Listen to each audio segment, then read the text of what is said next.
Hi, and welcome to the IAM Group's interview series. For 25 years, we have been helping corporations reduce costs and improve investment ROI by obtaining state incentives.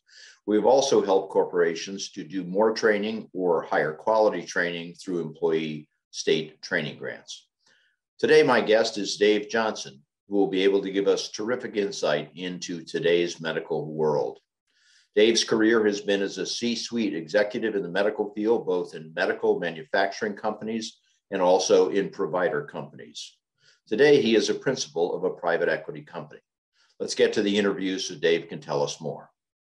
Dave, thanks for joining me today. Appreciate sharing your time with us. Sure. Hey, it's great to see you again, Marty. Always a pleasure. So in your current position, what are you doing? And tell us about your career that has led up to what you're doing now. How does that all fit together? Sure. So a couple of things, actually. Most recently, I'm the healthcare operating partner for Resilience Capital.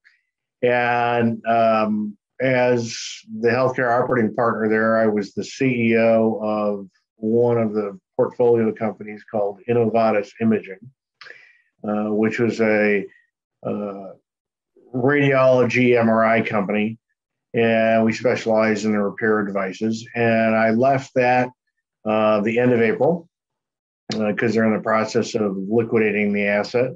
And I started a consulting company focused on supply chain, healthcare, et cetera, called Akari, which happens to be an anagram for my kids' names. Okay. And so I've been doing work in that space, as well as still working with Resilience on healthcare. Resilience primarily has been focused on, I'll call it distressed asset things, mostly industrial, aerospace. And so I'm the first healthcare guy. And so we've been looking at getting into healthcare assets, carve-outs, et cetera, with the same kind of characteristics, but a little bit different channel for them. So I've known one of the CEOs there for quite some time, and I've been associated with them since 2018. So we're working on different deals. As healthcare reemerges from COVID, there are lots of opportunities to consolidate and do some things. So that, and mostly keep myself busy, traveling around the country, seeing my kids, because I got them scattered all over the place. So so I'm doing that also. I can cut this out, but I got some feedback when I asked my question. Did you hear that? No. No? Okay. That's all right. So let me just repeat it in case it got garbled on the actual recording. So where are your kids in the U.S. and how old are they? Yeah, so I've got my kids are scattered across the country. My oldest one's at Wharton, finishing his second year of business school. My little one is at UC Boulder, working with children with special needs, getting her master's degree. And then my middle one is out working for Scotts Lawn & Garden in Portland, Oregon. And so as you and I spoke previously, I mean, when I decided to exit the CEO role, I bought a 40-foot RV bus, and Lisa and I have been traveling the country, running around seeing the kids and doing that. So that's been kind of fun. And they definitely, who knows where they're going to land. I'm sure my son is not going to stay in Pennsylvania, but I think he's got his sights set on Miami, a little bit warmer. And and my little one will be in Denver for a couple of years at Boulder. So gives places to go. Terrific, terrific. So your focus most of your career has been healthcare. What are the major changes that you've seen in healthcare and structurally and otherwise, where is healthcare going? Is there a projection that's reasonably clear for you?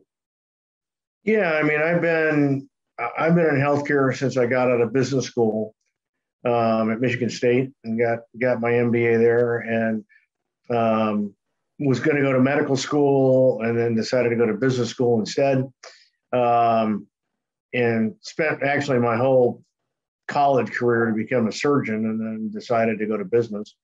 And probably there's a few significant changes, I think, that have taken place. Probably first and foremost is it's become an outcomes-based model, which wasn't the case 25 years ago.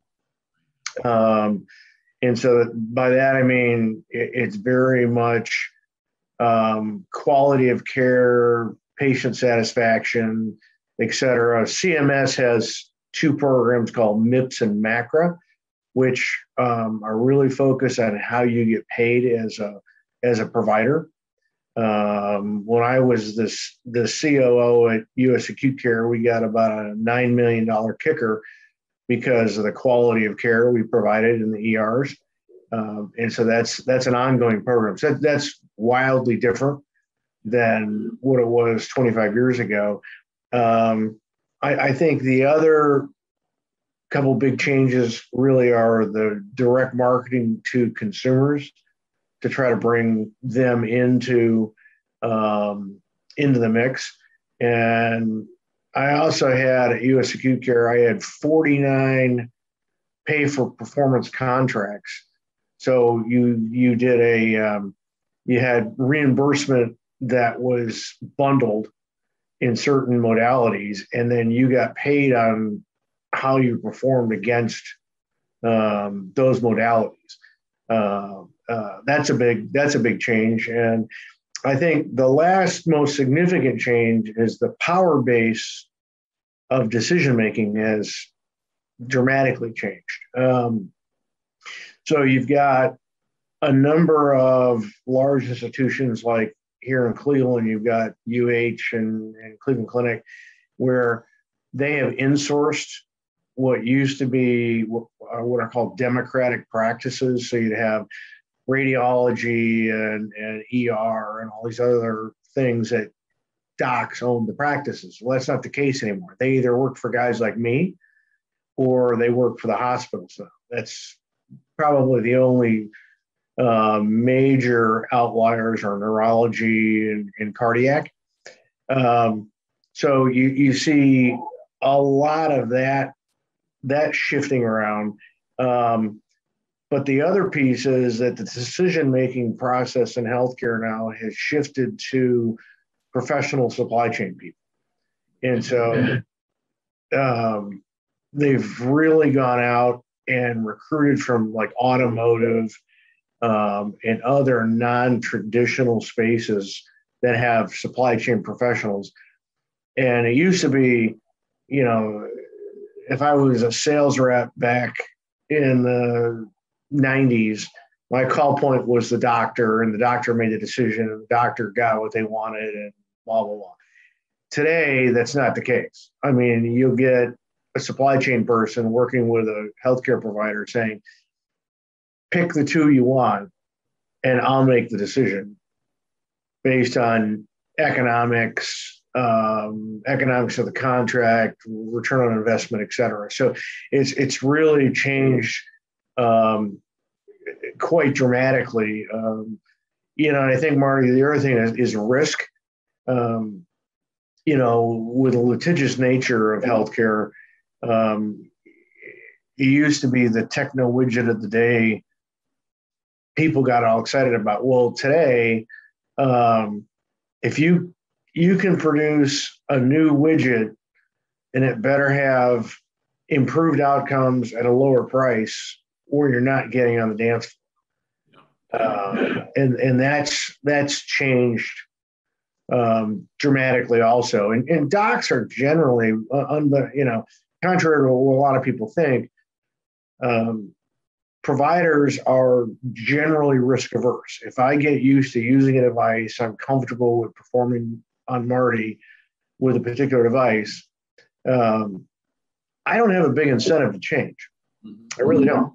And so that kind of flies in the face of a lot of the medical device producers out there. So I think the pace of innovation in the device world has slowed, at least in the U.S., because you can't just go out and sell new widgets all the time, because the reimbursement just isn't there.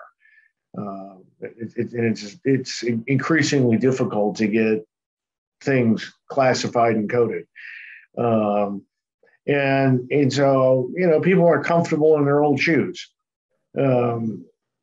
So those are probably some of the biggest trends. I think the last one is what I've seen more so than not is a significant focus on provider productivity and a shift from you and I being able to see a primary care physician or specialist to seeing a physician assistants, are called APPs. And the interesting thing about it is an APP will cost a healthcare provider, say, 25 to 40 cents on the dollar, but they only get a 15% reduction in reimbursement from the insurance company. So they get 85% of the money. Yeah. But, they don't give you and I a discount. That's to incentivize the movement of the provider's services to that level. It's easier. They're cranking out more. You can get an APP degree in a couple of years. Yeah. Versus you're talking, so you can get an APP degree, say, in 2 to 5 years, depending on what they do. A doc is going to be a dozen years by the time you figure residency and internship, et cetera. And there are far more schools cranking out physician assistants than there are physicians. And an APP will make, say, $80,000 to $100,000 a year. And like when I was at US Acute Care as a COO, we were hiring docs straight out of the programs at $250,000 a pop and up. And so, and there's a huge shortage of it. So we measured productivity by patients per corrected hour, which was as a ratio of how many patients you're seeing, and a physician was worth 1 hour, APP is worth a half an hour. And you're measuring how many patients you can put through the system. So that generally wasn't the case. The other thing, which you and I talked about previously too, is this was prevalent in Europe when I worked over there, but the concierge practice of medicine is emerging in the United States. So with the increasing difficulty of trying to see a caregiver, I've been a patient for a Cleveland Clinic for 20 years. I wanted to get a physical, and they're telling me it's 6 months to go see my physician to get a 40-minute physical. And so what you're starting to see, and I subscribe to this now, is a concierge practice where you pay $900 a year. That's what I pay. And I can talk to the guy on his cell phone. I can see him within 24 hours. He has a fixed number of patients to cover his overhead. In this case, my physician has 500 patients. So, he gets $450,000 a year to cover his overhead expenses and his nursing costs, et cetera, but still can bill for insurance reimbursement. Yeah. So that is very much an emerging trend in the U.S., which was actually prevalent more so in Europe previously, and not so much in the U.S. And with HMOs coming online and other things, people are just getting disgusted. Plus, you've got baby boomers with money. and I want to call my doc. I want to speak to the doc. I don't want the nurse assistant. And so that's kind of the last major, trend, as well as I guess last but not least, and I went through this with my father, but the push to home care. So what you get is, say, an average day in an institution, an acute care institution, is $3,000 to $4,000. Home care can be $75, and the technology, the availability, equipment, the emerging of franchises like Amada Health and Visiting Angels and other people providing in-home nursing, assisting. You see that really being pushed because people don't want to go into an institution, and the cost of it is prohibitive. And so you see that a lot more. Like, my dad had leukemia, and he spent 36 hours, I think, in hospice. And a decade ago, he would have been in there for probably 30 days. But through the availability of equipment and home care nursing, et cetera, he stayed at home. And so that's another big trend, which is typically what you see in Europe and Asia. You see, people that are elderly that stay in the family residence. You didn't see that in the U.S. People were put in institutions and things, and that's changing too. That's great summary of what's happening in healthcare. So let's switch gears a little bit. You did mention an MBA. Yep. Talk about your educational background in addition to the MBA. What else is back there? Sure. Yeah. So I spent my high school and undergrad. I got a BA in biology and business at Albion College in Michigan, all to become a physician. That's what I was destined to be in my mind. I want to be a cardiac surgeon. Started a company when I was 16 that made technology add-ons for Commodore, Atari, and VIC-20 computers.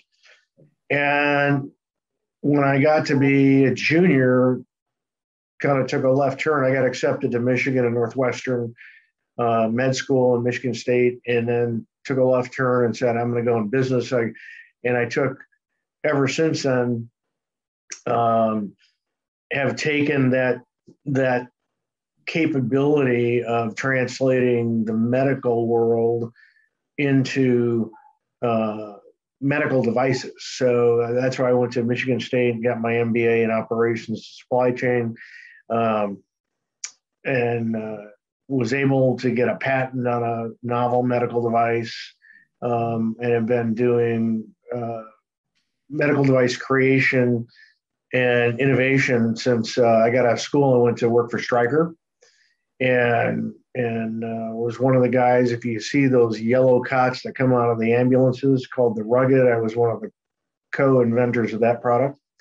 And all of their stretchers with the kind of crazy side arms you see that are kind of bent, curled up, and have spent 25 years in the med device world, basically translating, lateral epicondylitis, which is tennis elbow, into, okay, what does that mean to a person, and how can you fix it, and how can you create something that fixes that?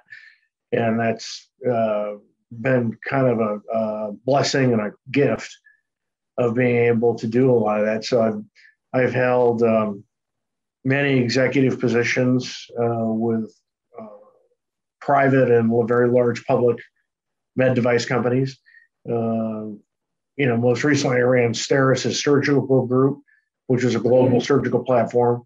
So if you go into probably 75 to 80% of the ORs in the United States, you're laying on or being underneath STERIS surgical equipment. And so had a lot of fun doing that. And then I spent the last decade or so in the working with private equity guys as COO and CEO of some of their portfolio companies. And you got your lean certification, I think you told me. Yep. So yeah, I'm a certified lean practitioner. So I've been doing lean back when they called it JIT, right, back when I was a striker, and had the fortunate experience of winning the TBM Perfect Engine Award, as well as winning the Shingo Prize with STERIS. And those are both extremely flattering achievements for the teams that worked hard to get them. And the Shingo is the toughest by a long shot, but the teams did great and they deserve it. So let's delve into who you are as a person and also as a business person. We heard a lot about the business person. I'd be interested, just a quick sidebar question. What influenced you to get into medicine or healthcare in general? Did you have parents or relatives that were healthcare? No, my parents were middle-class school teachers. I was just one of these guys that, in fact, frankly, I'll admit, I never ever studied for a healthcare related class or exam. I could just go in and it clicked, and was just always fascinated with it from a very young age, and started working in hospitals when I was a sophomore in high school. I worked in the cardiac wards at Blodgett and Butterworth Hospital, which is now Spectrum Health System in Grand Rapids, Michigan. And it was just something that, you kind of have a calling for and you know what you want to do. And that clicked. And then what I think the thing that changed it was owning my own technology company at 16. And my mother's side were entrepreneurs. I took the two and kind of stuck them together.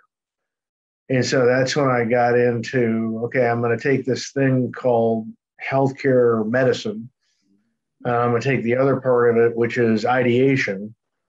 Probably, Marty, if I was a physician, I'd be Jarvik. I mean, I'd probably be creating devices or printing organs or doing something else. I doubt if I would have been a surgeon for 25 years. But so that's where I took that left turn and went the business route. And so, unfortunately for my parents, they weren't thrilled with the notion. So, but that's where, instead of going to Michigan State's medical school, I went to Michigan State's business school, because they still have probably the top operations supply chain program in the country, and that's where I did my graduate work. So we talked a little bit about your personal interest in traveling now and so forth, and your family. So anything more about you that people would be interested? Anything unique about what you do or how you do it in the evening and weekends? For me, the biggest thing is I kind of did this crazy thing. I'll call it a late life crisis. Bought this 40-foot RV bus motorhome and turned it into a rolling office. So it's completely solar powered. It's got internet. It's got satellite. It's got everything, so I can work anywhere I want to work in the country. And one of the reasons I did it was to see the kids. The other reason I did it, which always resonated with me, and my dad was a social studies teacher, and he used to always tell me, he said, I go into class and I ask, how many kids have gone to Disney World? It's like, right. 100% of them go up. He said, how many kids have been to Banff? You get 10% of the room. And so it was really getting educated, being a global traveler and having parents that taught, that you realize that people in the US think Europe and Latin America is super sexy. And people in Europe and Latin America would kill to come to the United States. Right.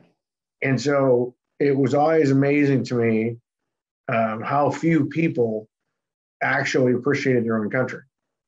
You know, if you spend any time in Europe, you get worn out showing your papers.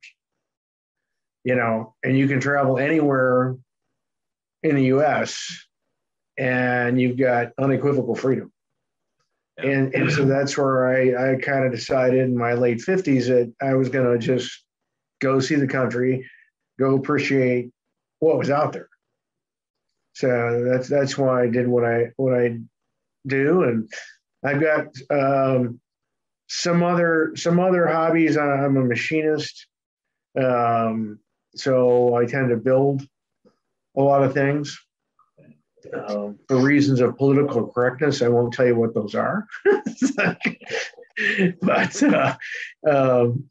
But yeah, so I enjoy, and I've always enjoyed the electromechanical,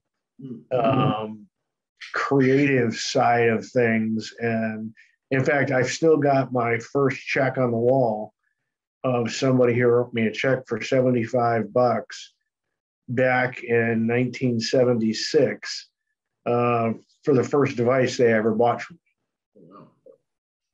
And so, you know, that was just kind of cool. Yeah. And so, you know, it's been a good ride, and it's been a fun ride. Now it's just kind of readjusting. Couple more questions.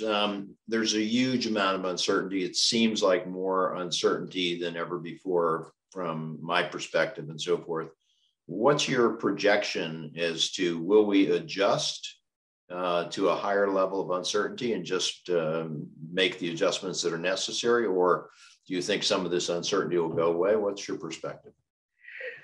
Well, it's amazing because you hear, I mean, every single day. Now, the latest thing this morning was Kaiser Permanente, the healthcare workers going on strike. I think there's an increasing backlash. John Deere is another one that's going on. That the workforce, I think the power bases shift in the workforce. I mean, you've got people that have consciously just left the work environment because now they're used to working at home. Because if you think about it, if you take your average customer service person or clerical technical person, you probably gave them a $5,000 to $7,000 raise. Sure. By letting them work at home. So they're not super psyched about coming back for the same wage. You know, you've got inflation in prices, and companies are making incredible profits. Stock prices are up. A lot of backlash around executive pay. Although most people don't realize the bulk of it's all kind of funny money paper because it's in, you know, granted stock options and other stuff, but that's not how it's reported on the street. I mean, I was in that case too. I mean, people were looking like, you made how much that last year? I said, well, that's kind of funny because it's not in my bank account. And so, but I think we're going to be stuck with a shortage. I was telling a couple of friends of mine the other day, it's the United States has almost gravitated toward Europe. I mean, I remember, 8-9 years ago working in France, when if you wanted them to work more than 35 hours, it was like sacrilege. Yeah. I think you're starting to see some of that backlash in the U.S. where, while the rest of the world was actually declining in work hours, the U.S. was working more and more and more through the application of technology. now I think what you're seeing is, in fact, I read this morning, Portugal just passed a federal law there that you're not allowed as an employer to contact an employee after business hours, period. And I think you're seeing some of that similar thing less officially in the US, where people are just saying, I'm shutting it off. Yeah. It's 5:01, I'm done. Which is a massively different approach than you traditionally saw in the US, because the US worker, the people that worked at home were actually finding themselves working more hours than if they went into the office. And that's reversing very quickly. And I'm not sure what all these people are going to do, quite frankly, because they said, look, a few months ago, 4 million people left the workforce. The government hasn't helped it because of the money they're giving out. So once that runs out, who knows what's going to happen. But I think people are used to and getting used to a very different lifestyle. You're home with your kids. I think about some of the folks that used to work for me, single parents, et cetera. I mean, you just gave them a $5,000 to $7,000 raise because they're not having to pay for childcare. They don't have transportation. You don't have dry cleaning. You don't have all those things. I mean, childcare alone is $5,000.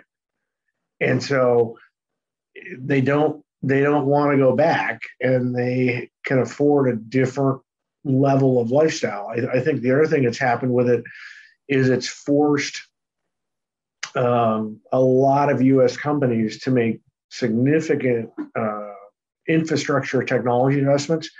When I was COO at U.S. Acute Care, we had somewhere between 90 and 100 remote medical billers and coders, but it was a dramatic investment in technology to be compliant for HIPAA, as well as to make sure that they had the backbone to work. Well, most companies aren't designed to do that. I mean, they spend a ton of money on the intranet within their own facility. They don't do anything with the extranet to enable remote work.